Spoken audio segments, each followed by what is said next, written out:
Gostaria de convidar-lhes a lermos juntos o Salmo de número 145. Vou ler apenas o primeiro versículo para a introdução. O salmista escreve este salmo, que é um salmo didático, tem a intenção de ensinar. E o verso primeiro ele diz assim: Exaltar-te-ei, ó Deus meu e Rei, bendirei o teu nome para todo sempre. Todos os dias te bendirei e louvarei o teu nome para todo sempre. O salmista se compromete aqui a louvar, a exaltar e bendizer o nome do Senhor. O nome do Senhor é para ele tudo o que Deus é. O nome do Senhor o representa. E como eu disse, é um salmo didático e o salmista tem a intenção de, neste cântico, exaltar a pessoa de Deus e falar de Deus através desta poesia. E ele, para falar de Deus, ele lança mão daquilo que nós chamamos de atributos divinos. Ele vai falar dos atributos de Deus e fala em especial da grandeza de Deus, da bondade de Deus, da fidelidade de Deus e da justiça de Deus.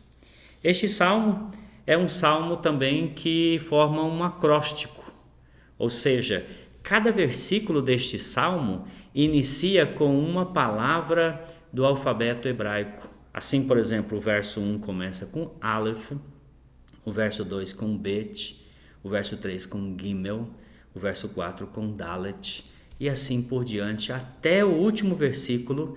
Ele está falando de Deus, dos atributos de Deus, da grandeza de Deus, usando todas as palavras do alfabeto hebraico.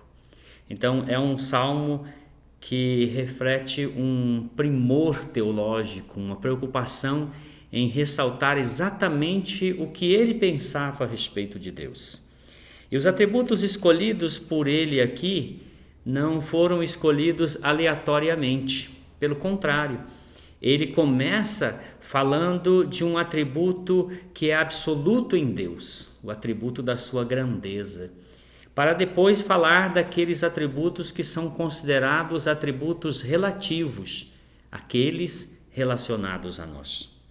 Então, olhemos mais de perto cada um desses atributos que o salmista fala e traz a nós a respeito do caráter de Deus.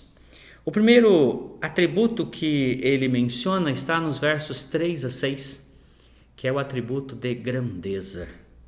Grande é o Senhor, e muito digno de ser louvado. A sua grandeza é insondável. Uma geração louvará a outra geração as tuas obras e anunciará os teus poderosos feitos. Meditarei no glorioso esplendor da tua majestade e nas tuas maravilhas. Falar-se-á do teu poder, dos teus feitos tremendos, e contarei a tua grandeza. A grandeza é um atributo essencial de Deus. Grande é o Senhor. Significa que a sua natureza é incomensurável, ou seja, não é possível nós medirmos a grandeza de Deus. Nem tampouco é possível nós referirmos plenamente a grandeza de Deus. Nós temos uma noção da grandeza de Deus, mas com certeza, por mais que usemos palavras para expressar esta grandeza, nossas palavras sempre serão pequenas, sempre serão diminutivas em relação àquilo que é a verdade a respeito da grandeza de Deus. E a grandeza de Deus, ela manifesta em duas formas bem claras. A primeira é no sentido de que Deus excede ou está além de tudo que se possa imaginar. Ele, como Criador, está além e acima de tudo aquilo que criou. Consequentemente, se nós nos referirmos a algo criado para, a partir daquilo, pensar a respeito do Criador, nós vamos diminuir o Criador, porque a coisa criada sempre é menor do que aquele que a criou. Então, no que diz respeito à grandeza de Deus, temos este aspecto que Deus é infinitamente maior do que tudo que possamos imaginar. Mas também a grandeza de Deus se manifesta através da sua autossuficiência. Em outras palavras, Deus não precisa de absolutamente nada fora de si para ser quem Ele é. Antes de tudo vir a existir, Deus é Deus. Esta é a essência daquilo que podemos dizer a respeito da grandeza de Deus. Mas a grandeza de Deus se manifesta também em todos os seus atributos. Todos os seus atributos expressam essa natureza majestosa, gloriosa, insondável de Deus. A respeito da bondade de Deus, o salmista nos fala nos versos 7 em diante: divulgarão a memória da tua muita bondade e com júbilo celebrarão a tua justiça. Benigno e misericordioso é o Senhor, tardio em irar-se, grande em clemência. O Senhor é bom para todos, as suas ternas misericórdias permeiam todas as suas obras. A bondade de Deus deve ser vista também em duas perspectivas. A primeira é o que nós podemos chamar de bondade essencial. E por bondade essencial devemos entender que Deus é bom no sentido de ser perfeito, absolutamente perfeito, de maneira que nada possa ser acrescentado a Ele. A palavra tov, quando referida a Deus, ela quer dizer aquele caráter perfeito, que não precisa ser aprimorado, que não tem nada que a gente possa imaginar que lhe falte, sendo pleno, absoluto em todos os sentidos. Esta é a bondade essencial de Deus. Mas existe também aquilo que podemos chamar de bondade relacional de Deus. É a manifestação dessa bondade que é essencial a Ele nos seus relacionamentos com as suas criaturas, com a criação como um todo.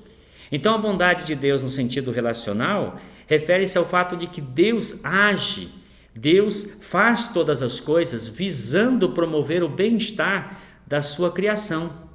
Todos os atos de Deus visam que a criação alcance o seu objetivo pleno, a sua felicidade, a sua realização. É nesse sentido, então, que Ele faz nascer o sol sobre justos e injustos. Ele derrama da sua chuva sobre o campo do ímpio, também sobre o campo do justo. A bondade de Deus, ela é em três perspectivas. Primeiramente, bondade significa benevolência ou benignidade, como em algumas versões aparecem. A ideia é que há em Deus boa vontade. Todas as ações de Deus partem de um coração benévolo, que deseja fazer o bem. Não há em Deus nenhuma intenção de fazer o mal. Em segundo lugar, misericórdia. A bondade de Deus, quando se referida à misericórdia, significa aquela ação benevolente de Deus para com aqueles que estão em necessidade. A misericórdia está relacionada a uma necessidade. Então, quando se diz assim que o Senhor é misericordioso, o outro lado da moeda é dizer que nós somos necessitados. Por isso somos objetos da sua misericórdia. E a outra feição da bondade de Deus é sua graça. A graça de Deus é a sua bondade manifestada aos que não a merecem. Então, quando Deus age em misericórdia, Ele está agindo em relação a uma necessidade. Mas quando Ele age em graça, Ele está agindo em relação a uma ausência de dignidade por parte do objeto da sua bondade. E Deus usa constantemente de sua graça e misericórdia para com todos, principalmente para com os homens, que neste caso sempre são indignos da bondade de Deus. Quando nós entendemos esses dois aspectos, nós podemos ver que a revelação de Deus a nós, ela chega primeiramente através da sua infinita misericórdia, que vê a nossa situação de extrema necessidade e graciosamente Ele se move, trazendo a nós algo que nós não merecemos. É importante ressaltar o versículo 8 e 9, quando ele diz assim: benigno e misericordioso é o Senhor, tardio em irar-se, grande em clemência, que Deus está sempre disposto a perdoar. Mas o fato, no verso seguinte, diz assim: o Senhor é bom para todos, não há alguém para quem Deus não seja bom. As suas ternas misericórdias permeiam todas as suas obras. Aqui Davi usa uma palavra muito expressiva, dizendo que o carinho, a atenção de Deus para com todos acompanha todas as suas ações. É como se a misericórdia de Deus fosse o recheio ou aquilo que está presente em cada uma das ações de Deus. Deus age sempre em misericórdia. Os versos 10 até o 13, primeira parte, é uma espécie de refrão. Todas as tuas obras te renderão graças, Senhor. Os teus santos te bendirão, falarão da glória do teu reino e confessarão o teu poder, para que aos filhos dos homens se façam notórios teus poderosos feitos e a glória da majestade do teu reino. O teu reino é o de todos os séculos, e o teu domínio subsiste por todas as gerações. Então aqui ele celebra esta grandeza de Deus e também sua infinita bondade.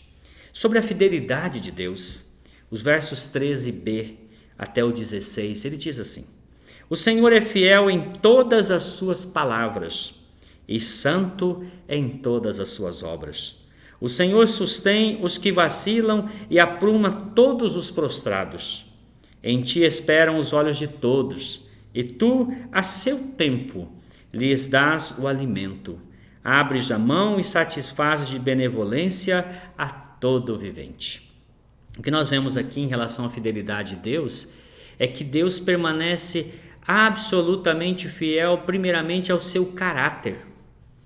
É porque ele é fidedigno, ou seja, o caráter dele é um caráter digno de ser acreditado, confiado, e ele manifesta isso através de suas ações. Então, as ações de Deus que revelam sua fidelidade são manifestações do seu caráter, que é fiel. Por isso ele diz: o Senhor é fiel. E a fidelidade de Deus se relaciona a duas coisas especificamente. Primeiro, em relação às suas promessas. Tudo o que Deus promete, ele é fiel em cumprir, absolutamente como foi prometido. Isso nós vemos nas Escrituras, do começo ao fim, Deus sempre cumprindo cada uma de suas promessas. Mas também há um outro aspecto da fidelidade de Deus, que é a certeza de que ele também cumprirá as suas ameaças. Pois se Deus ameaça o ímpio, ele certamente punirá o ímpio. Porque a fidelidade de Deus tem a ver com sua infinita benevolência, mas também com sua santidade, severidade e justiça. E é sobre a justiça que ele fala nos últimos versos. Nos versos 17 a 20 ele diz assim: justo é o Senhor em todos os seus caminhos, benigno em todas as suas obras. Perto está o Senhor de todos que o invocam em verdade. Ele acode à vontade dos que o temem, atende-lhes o clamor e os salva. O Senhor guarda a todos que o amam, porém os ímpios serão exterminados. A justiça de Deus possui também dois aspectos. Primeiro, a justiça punitiva. É aquela onde ele executará com certeza todos os seus juízos contra os pecados cometidos pelos homens. Isso diz respeito ao fato de que ele, como um justo legislador, estabeleceu leis certas, leis santas. A transgressão da lei fará com que Deus haja de uma maneira correta, reta, no sentido de fazer com que o pecador seja responsabilizado pelo seu pecado. Então, quanto à justiça punitiva de Deus, ela é executada de duas maneiras: sobre o pecador ou sobre alguém que represente o pecador. No caso, ele agiu de maneira justa, punitivamente, levando Jesus à cruz. E ele agirá punitivamente sobre aqueles que, não representados por Jesus, serão condenados na condenação eterna. Mas também existe o aspecto da sua justiça remunerativa. Esta é uma manifestação da sua graça e bondade. Porque Deus não precisava remunerar ou recompensar, galardoar absolutamente ninguém. No entanto, ele interpõe esse aspecto, dizendo que ele sim recompensará o justo por sua vida de retidão e compromisso com a santidade. E o salmista termina no verso 21, dizendo assim: profira a minha boca louvores ao Senhor, e toda a carne louve o seu santo nome para todo sempre. Que Deus também assim nos dê esta disposição de louvar ao Senhor pelo que Ele é, por sua grandeza, por sua bondade, por sua fidelidade, por sua justiça e, acima de tudo, porque Ele é um Deus que está sempre atento. Perto está o Senhor de todos que o invocam, em verdade. Que Deus assim nos abençoe, em nome do Senhor Jesus. Amém.